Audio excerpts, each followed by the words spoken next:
So for the study of God's Word this morning, we return to the Gospel of John. Please open your Bibles to chapter 7, and we'll conclude our look in this wonderful chapter. This is just one day, one event during the week of the Feast of Tabernacles, and we are now in verses 40 to 52. John chapter 7, verses 40 to 52, and the title of our message is No One Divides Like Jesus. So please stand with me in honor of the Lord and the reading of His holy, His inspired, His inerrant and life-giving word. John chapter 7, beginning verse 40. I'm reading from the English Standard Version. When they heard these words, some of the people said, "This really is the prophet." Others said, "This is the Christ." But some said, "Is the Christ to come from Galilee? Has not the scripture said that the Christ comes from the offspring of David and comes from Bethlehem, the village where David was?" So there was a division among the people over him. Some of them wanted to arrest him, but no one laid hands on him. The officers then came to the chief priests and the Pharisees, who said to them, "Why did you not bring him?" And the officers answered, "No one ever spoke like this man." And the Pharisees answered them, "Have you also been deceived? Have any of the authorities or the Pharisees believed in him? But this crowd that does not know the law is accursed." Nicodemus, who had gone to him before and who was one of them, said to them, "Does our law judge a man without first giving him a hearing and learning what he does?" They replied, "Are you from Galilee too? Search and see that no prophet arises from Galilee." This is the word of the Lord. You join me in prayer. Our Heavenly Father, every time we come to the study of your word, we earnestly plead for your assistance.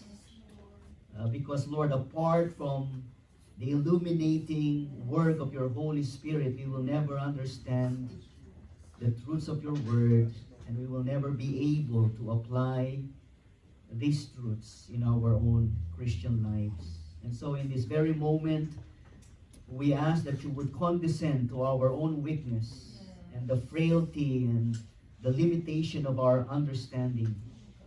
Would you overcome the resistance of our own wills, the hardness of our own hearts, and would you grant us the precious ministry of the Holy Spirit in empowering us to understand, to appreciate, and to live out and obey the wondrous truths of your word.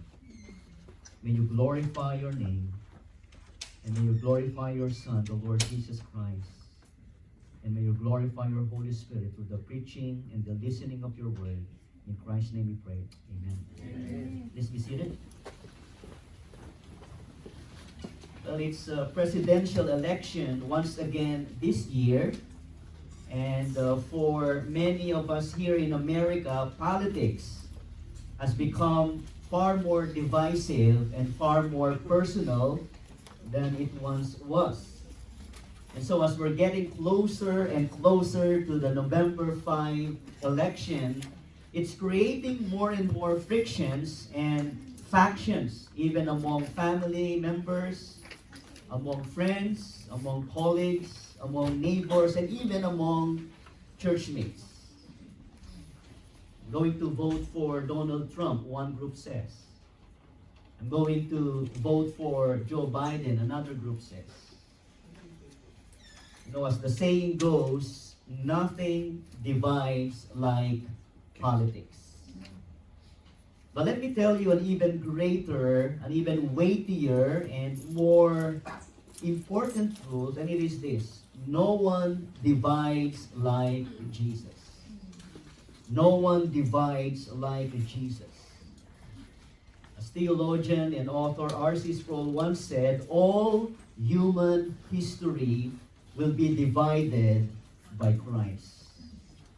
All human history will be divided by the Lord Jesus Christ. You see, in the redemptive plan and purposes of God, the world is ultimately divided into two distinct groups of people. And this essential distinction, this ultimate division is in humanity, is not between the Republicans and the Democrats. It's not between the rich and the poor. It's not between the educated and the uneducated. You see, the Lord our God does not distinguish people based on their social and economic status, nor based on their political parties, nor based on their educational attainments, not even their race and skin color. Our Lord sets this fundamental division within mankind based on people's response to the Lord Jesus Christ. And according to Jesus, the great dividing line of the human race, which is a distinction that will last forever, is between those who believe in Him and those who reject Him. That is the ultimate dividing line of humanity. As described in the Bible, the world of humanity is divided between believers and unbelievers, between the righteous and the wicked, between those who belong to the kingdom of God and those who are outside the kingdom of God, between those who will enjoy eternal life in heaven and those who will perish in hell forever. This great division is clearly depicted for us here in the concluding verses of John chapter 7 as we now examine how the people during that feast, especially on that last day of this Feast of Tabernacles, responded to the powerful instruction and the gracious invitation of the Lord Jesus Christ. And so as we probe deeply into this matter of division among the people concerning Jesus, we will learn two significant lessons which could be summarized into this statement. Since Jesus is the triumphant Messiah, He divides the world into redeemed believers who will share in His eternal victory and condemned unbelievers who will suffer His eternal judgments. And so this is the main truth of our lesson, of our message this morning. So let's read this together, the main truth of our sermon. Begin. Since Jesus is the triumphant Messiah, He divides the world into redeemed believers who will share in His eternal victory and condemned unbelievers who will suffer His eternal judgment. So let's now then consider those essential lessons, these two crucial truths that we will learn from this passage. So first of all, here's the first lesson. When we faithfully proclaim the gospel of Christ, we will get divided response. When we faithfully proclaim the gospel of Christ, we will get divided response. Look at verses 40 to 43. When they heard these words, some of the people said, "This really is the prophet." Others said, "This is the Christ." But some said, "Is the Christ to come from Galilee? Has not the scripture said that the Christ comes from the offspring of David and comes from Bethlehem, the village where David was?" So there was a division among the people over Him. So that's what the Apostle John reported to us. And it's so fascinating to think that our Lord Jesus Christ, who is the greatest preacher, the greatest teacher who ever lived, at this occasion, or on this occasion, He clearly proclaimed the truths of the gospel to these thousands of Jews who attended that Feast of Tabernacles in the city of Jerusalem. And as we learned last Sunday, our Lord Jesus pronounced the sobering warning of God's eternal judgment to those who reject Him.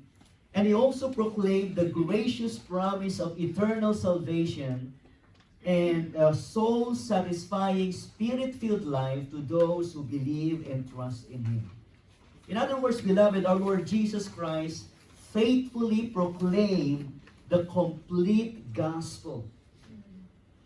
The Lord Jesus Christ declared the bad news of eternal condemnation in hell to those who refuse to believe in Him.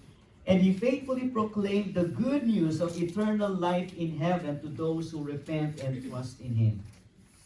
As we heard from John chapter 7, 37 to 39 last Sunday, our Lord Jesus Christ proclaiming this greatest invitation when He said, "If anyone thirsts, let him come to me and drink. And whoever believes in me, out of his heart will flow rivers of living water." So listen to this amazing, the most glorious invitation, gospel offer from the Lord Jesus Christ. He says, if any of you thirst, he's talking about the thirst of your soul.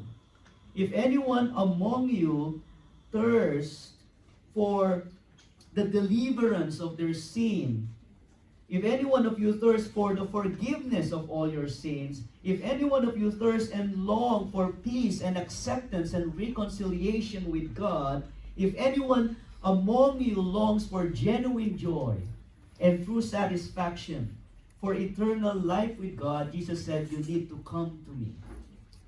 He invites us to turn to Him, to drink of Him, to believe and trust in Him. And if we do, He will quench the deepest thirsts of our souls. He will meet the greatest need of our lives, and He will give us eternal salvation, an abundant, Spirit-filled life that will satisfy us forever. And that was the marvelous, the greatest invitation of the Lord Jesus Christ.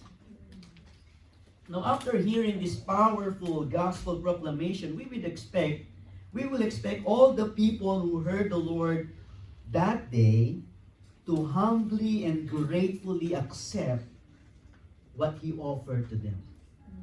But instead of a joyful reception of His gospel offer, what we find here in our passage was a massive division among the people in terms of their response to our Lord. As you see in verse 43, our passage says, so there was a division among the people over Him. The Greek word for division there is schisma, where we get the English word schism, which literally means a separation, a tearing apart, a split of a group into opposing factions. And so our Lord Jesus and His faithful proclamation of the gospel divide and separate people into different opposing groups. And here in verses 40 to 43, we find three different groups who were divided over Jesus, along with their distinct responses to the Lord Jesus Christ. And you may know someone who has one of these responses to the Lord Jesus Christ, and for sure, you may find yourself described here in these three responses. The first response is this: some recognize Jesus as the prophet sent by God. That's in verse 40. When they heard these words, some of the people said, this really is the prophet. This really is the prophet. Some people in the crowd identified Jesus as the prophet spoken in Deuteronomy chapter 18 verse 15. That was Moses speaking to the Israelites hundreds of years ago when they were still in their wilderness wandering, and he said to the people of Israel, the Lord your God will raise up for you a prophet like me from among you, from your brothers. It is to him that you shall listen. And so since that time, the people of Israel were anticipating, they were expecting the Lord to send this Moses-like prophet. And so when the people in Jerusalem that day heard the Lord Jesus Christ talking about rivers of living water, offering this gift of streams of living water, they associated Jesus with Moses, with the revered prophet Moses, whom the Lord had used to miraculously provide water for their Jewish ancestors in the wilderness. And this is not the first time that the Jewish crowd did this.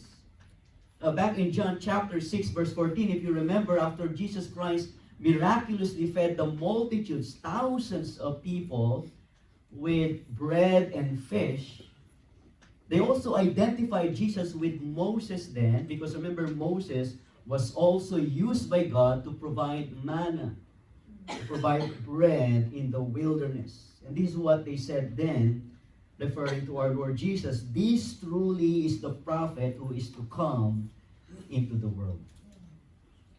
And so now in John chapter 7, the Jewish crowd did that again. They identified Jesus as the long-awaited prophet who would be like Moses.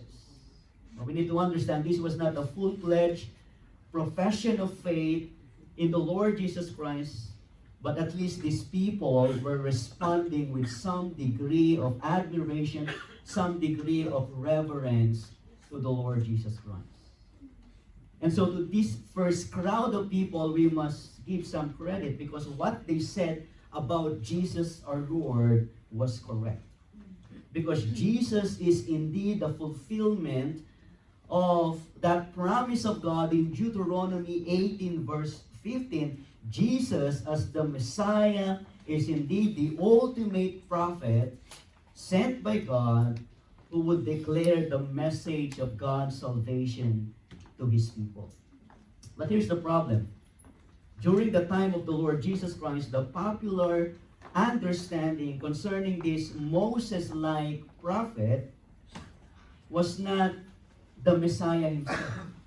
So when these people said, this really is the prophet, they were not acknowledging Jesus as the Messiah. They were just saying, well, this must be the prophet who would be the forerunner to the Messiah, who would be the one to proclaim, to point us to the Messiah, to the Christ.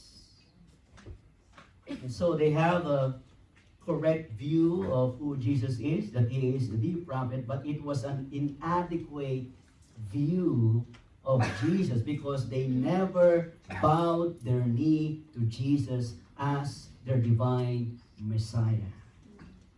See, acknowledging Jesus as merely the great prophet and not the Messiah himself will not save you.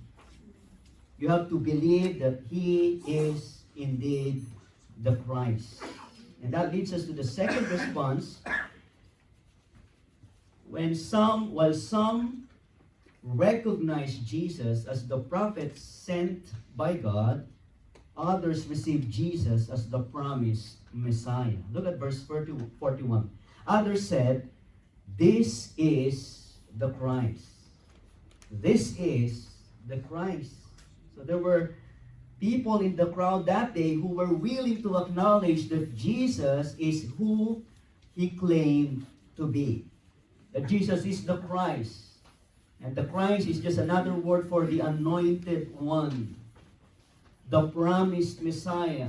You see, all God-fearing Jews were waiting for this fulfillment of the promise of God as prophesied in the Old Testament scriptures, that one day God would send the Christ. That one day God would send the anointed one, the Messiah, the mighty deliverer who would save God's people from the tyranny and punishment of sin, the one anointed by God who would give eternal salvation to those who would believe in Him, the one anointed by God, the Christ, who would usher in the eternal kingdom of God and the rule of God over His people in perfect righteousness and perfect peace. And beloved, these people in the crowd, having heard of the powerful teaching of the Lord Jesus Christ, having seen and witnessed the miraculous works of the Lord Jesus Christ, and as they were moved by the Holy Spirit, they were convinced of the real identity of Jesus. He is indeed the promised Messiah. And as a result, they willingly, they wholeheartedly receive Jesus as their Savior and as their Messiah. These people in that crowd were part of the believing remnant of Israel who accepted the gracious invitation of the Lord Jesus Christ, who turned to Him in repentance and faith, and thus enjoyed the glorious gift of the living water of eternal life in Christ. And most of us here in this room can identify ourselves with this group of people who have declared Jesus is indeed the Christ. Amen? And most of us here, and I hope all of us here, have submitted ourselves to Jesus Christ as our Messiah, as our Savior, as our Lord. So some recognize Jesus as the prophet of God, some receive Jesus as the promised Messiah, and thirdly, some rejected Jesus entirely. Some rejected Jesus entirely. Look at your Bibles in verses 41 to 42. Now, this third group of people were very bright. I mean, they certainly knew their Bible. And so when they heard a group of people, a crowd of people declaring Jesus is indeed the Christ, they objected. And this is what they declared. They replied, "Is the Christ to come from Galilee? Has not the scripture said that the Christ comes from the offspring of David and comes from Bethlehem, the village where David was?" And you can tell they know their scriptures. They know the Old Testament. They rightly understand that the Christ or the Messiah would come from the line of David, and that the Christ will be born in Bethlehem. And the question is, why did they reject the Lord Jesus?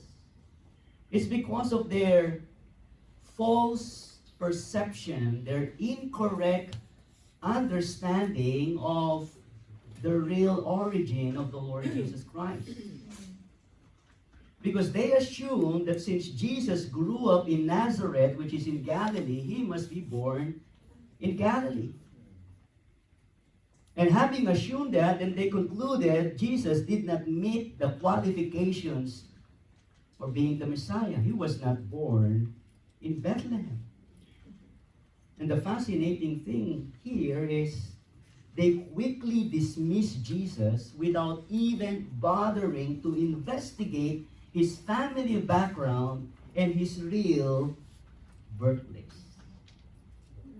And a more interesting fact here is this: Jesus was right there in front of them, among them. They could have easily asked the Lord Jesus Christ at that moment, "Rabbi, we've been listening to your teaching.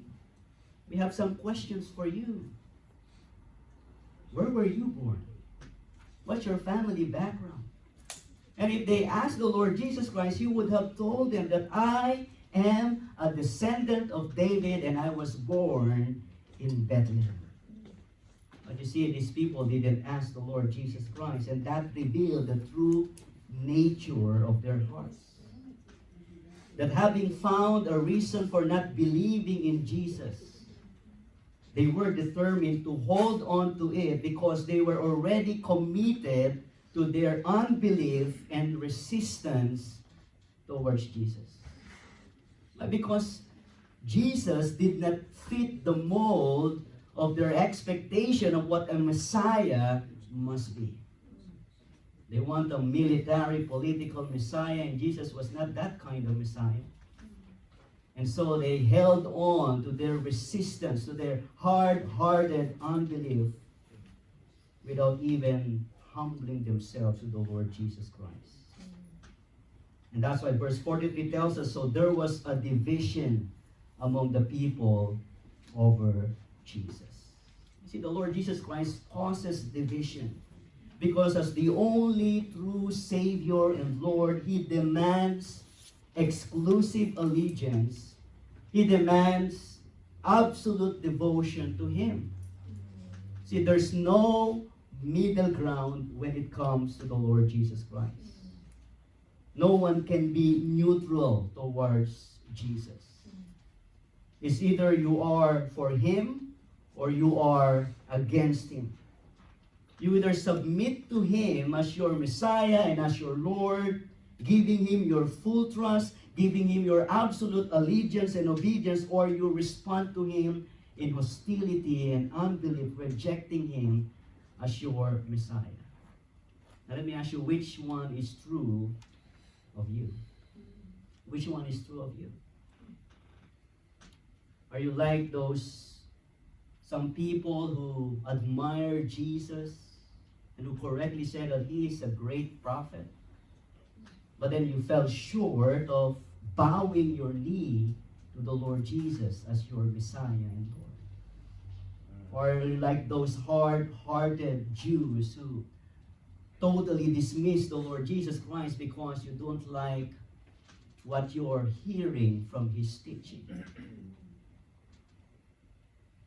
Or are we like those blessed Jewish people in this crowd who humbled themselves before the Lord Jesus and said, "This is indeed the Christ.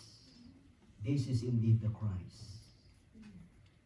You see, whenever Jesus Christ and His gospel are faithfully and clearly proclaimed, we must expect divided response. We must not be surprised if there will be divided response. And so whenever you are faithfully sharing the gospel with a family member, a colleague, a friend, you will certainly get different reactions. There will be some people who will recognize some degree of greatness about Jesus, and they would say, yes, He's a great moral teacher, but nothing more.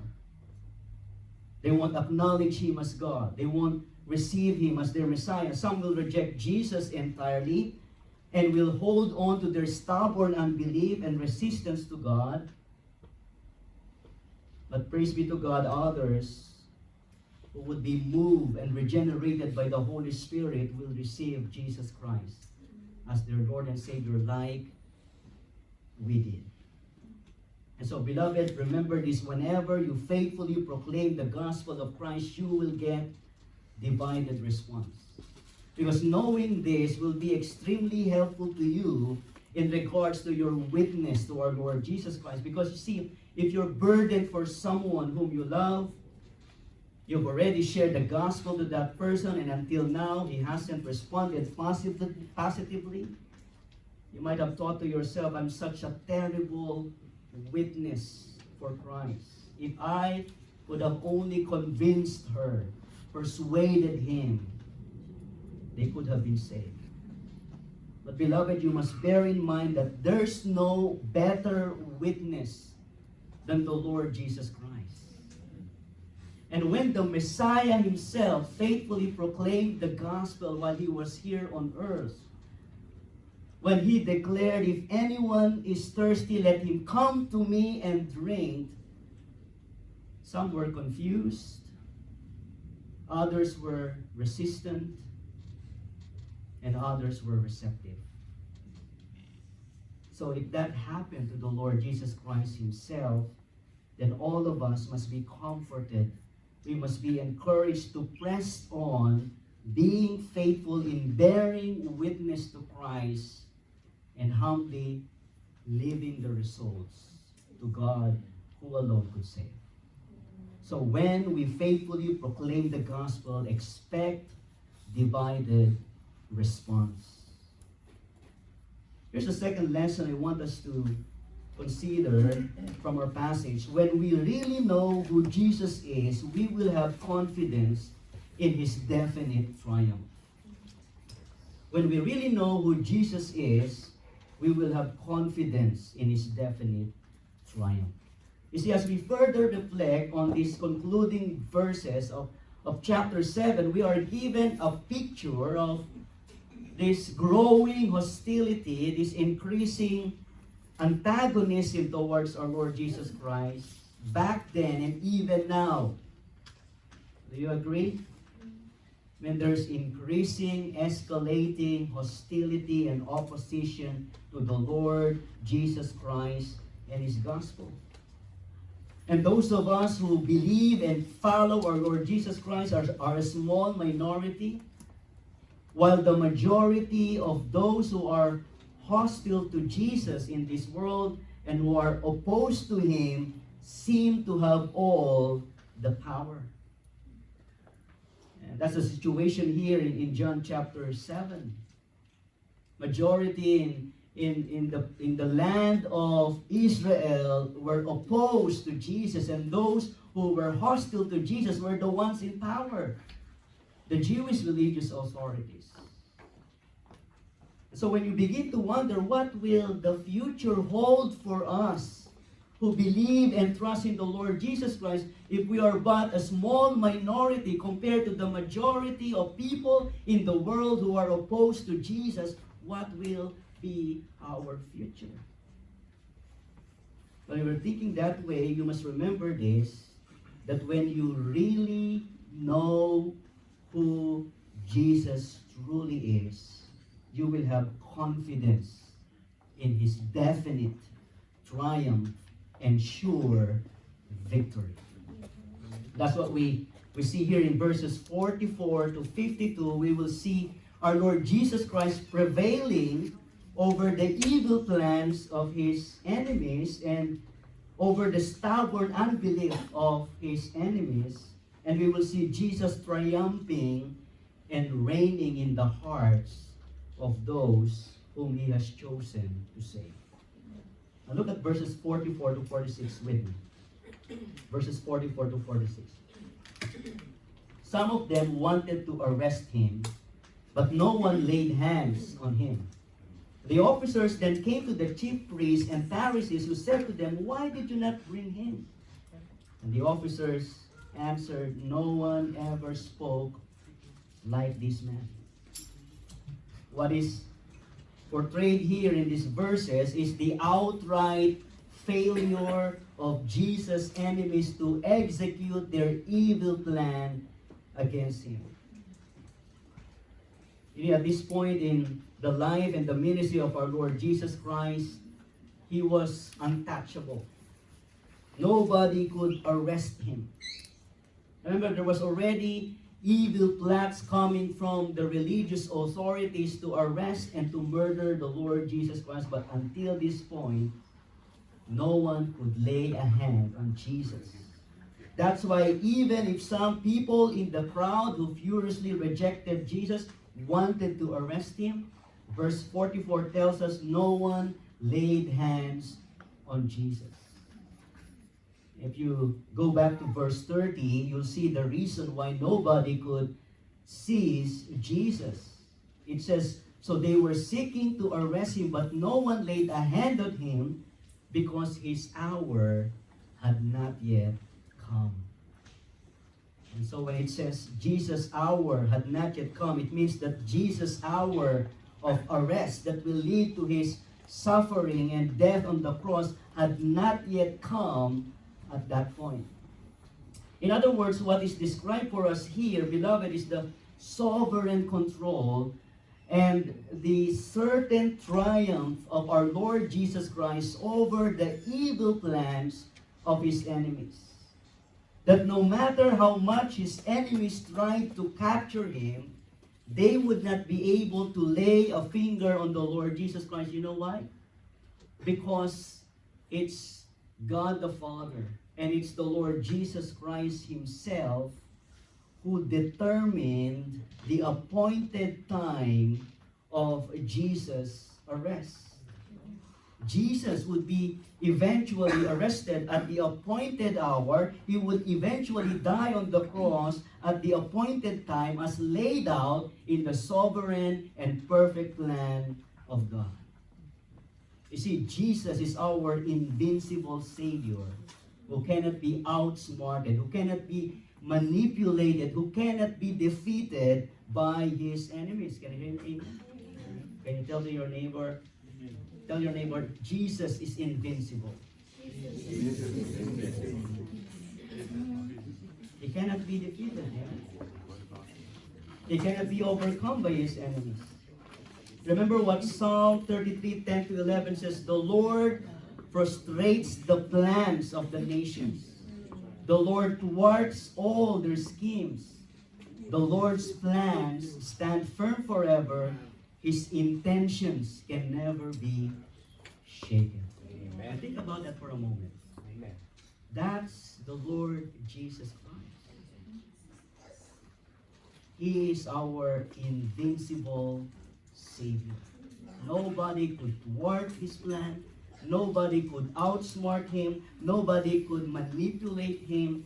Nobody could hinder all of His purposes, and His plans can never be shaken. That's precisely what we see here in the case of the officers or the temple guards who were sent by the religious authorities to apprehend Jesus. See, our Lord frustrated, He thwarted their evil schemes. Look at verses 45 and 46. The officers then came to the chief priests and the Pharisees, who said to them, "Why did you not bring him?" And the officers answered, "No one ever spoke like this man." Isn't that fascinating? I mean, these temple guards were supposed to arrest Jesus, but they were the ones who were arrested and who were captivated by the Lord Jesus Christ. And so when they went back to report to their bosses, they returned empty-handed without Jesus. Hence the question of their superiors, "Why did you not bring him in?" And what was the answer? "No one ever spoke like this man." Now think about this. These temple of officers were the security people in the temple. They were the ones tasked to provide security in every gatherings. In the temple were countless rabbis and teachers and Pharisees and priests had already spoken. You see, they heard these Pharisees, even perhaps among this crowd of Pharisees who were questioning them, probably they heard them preach. They heard them say, "You need to do this. You ought to be this way. You have to follow our tradition. You're forbidden to do that," and so on and so forth. But then on this particular occasion, they heard the Lord Jesus Christ. And they were impressed. They were amazed.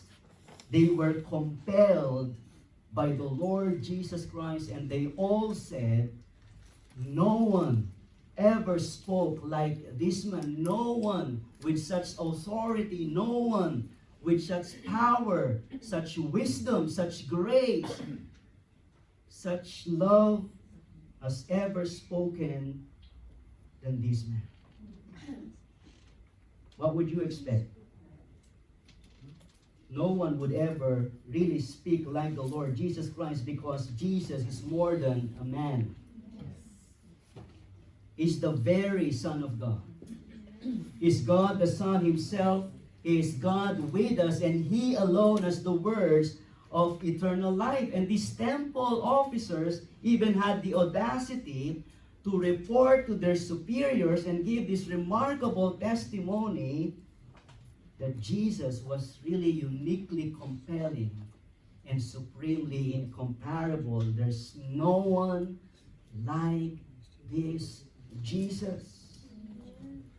And you could just imagine the faces of their superiors, the Pharisees, turning red in anger. Listen to their response to the temple guards in verses 47 and 48. The Pharisees answered them, "Have you also been deceived? Have any of the authorities or the Pharisees believed in him? But this crowd that does not know the law, they are accursed." Do you sense the tone of outrage?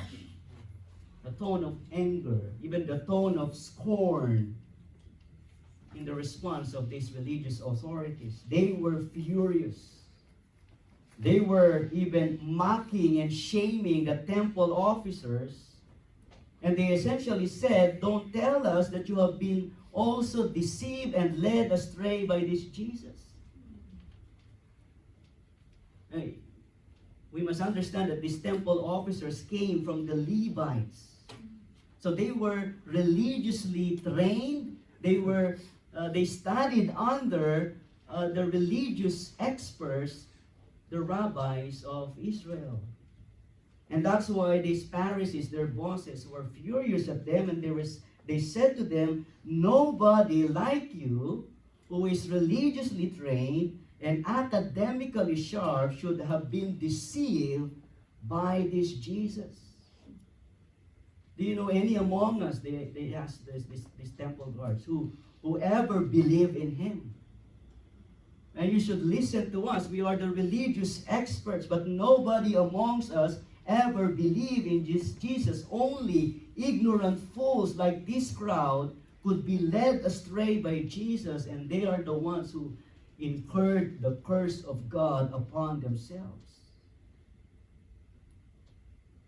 You see, these Pharisees were rebuking the temple officers. They're shaming them. And they were saying, "You've also fallen into the trap and the lies of this Jesus." Did you see how these Pharisees and these chief priests had already made up their minds about Jesus? They already determined in their own hearts to reject Jesus Christ. They defiantly rejected him. They even declared outrightly, "Nobody amongst us ever believed in this Jesus." They even condemned Jesus as a deceiver and a liar. But here's the tragic irony, beloved. In seeking to condemn Jesus, they were condemning themselves. And every time they revile and every time they denounce Jesus, they dig a hole deeper and deeper for themselves and their own condemnation. And even in their defiant rejection of Christ, our Lord Jesus still prevails and triumphs over them. In fact, our Lord Jesus Christ has providentially placed a man within their own ranks who defended our Savior against these hard-hearted religious leaders. Look at verses 50 to 52. Nicodemus, who had gone to Christ before, who was one of them, who belonged to the Pharisees, he said to them, "Does our Lord judge a man without first giving him a hearing and learning what he does?" And they replied, "Are you from Galilee too? Search and see that no prophet arises from Galilee." And we do remember Nicodemus right back in John chapter 3. He came to Jesus by night.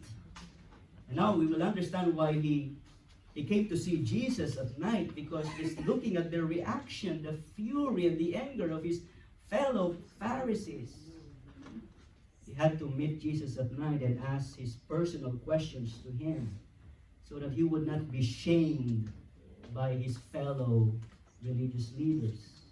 Remember in John chapter 3, Nicodemus told the Lord Jesus, "Rabbi, we've seen all these things that you have done. We know that you are a teacher that came from God, because no one can perform all these signs and miracles unless God is with him." What was the response of the Lord Jesus Christ? "Nicodemus, unless you are born again, you cannot see the kingdom of God." And so Nicodemus heard the gospel from the lips of the Lord Jesus Christ himself. He heard the call of the Lord Jesus Christ to him to humble himself, to repent, to trust in him, and surrender his life to him, because unless God the Spirit gives him regenerating life, he would never be a part of the kingdom of God. Now, at this point in John chapter 7, Nicodemus was not yet a committed believer in Christ. But it's very evident here that the beginnings of faith are wonderfully forming in his own soul. And it is seen in how he defended the Lord Jesus Christ. It is evident in how Nicodemus challenged his fellow Pharisees by saying in verse 51, "Does our law judge a man without first giving him a hearing and learning what he does?" In other words, Nicodemus calls his fellow Pharisees into account and basically said, this is not the way we operate with the law of God. If we are really faithful to the law of God, if we are to obey the law of God, we must not condemn Jesus without first hearing him and examining the evidence about him.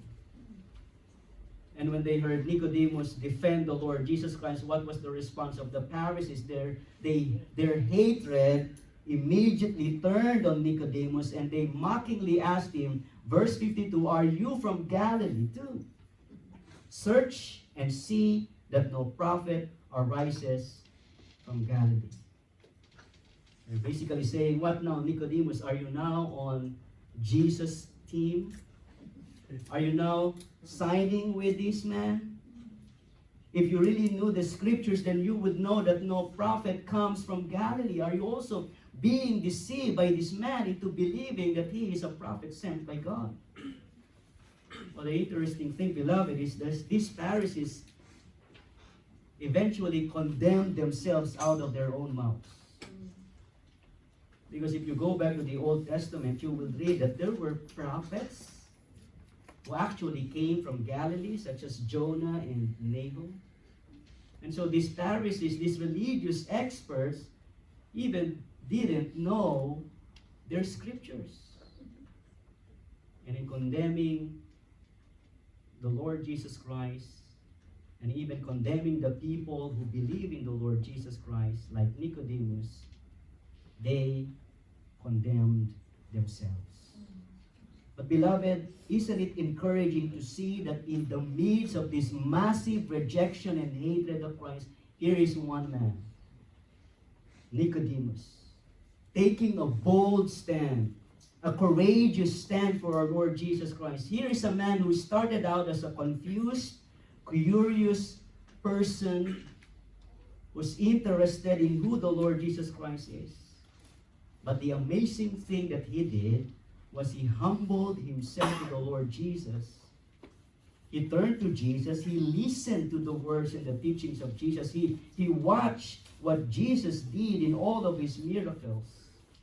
And right here in front of his fellow religious leaders who despised Jesus, Nicodemus took another step along the road of genuine profession of faith in our Lord Jesus Christ.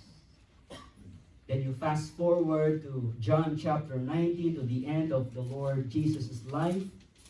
Remember when most of Jesus' disciples were hiding behind closed doors, there were two men who stepped forward to bury the body of our Lord Jesus Christ. Who were these two men? Joseph of Arimathea and Nicodemus. That is a reasonable proof, beloved, that eventually Nicodemus came to faith in the Lord Jesus Christ. He gave evidence that he has become a true believer, a devoted follower of Christ, that by the saving grace of our God, Nicodemus turned from being a condemned sinner to being a redeemed believer in Christ.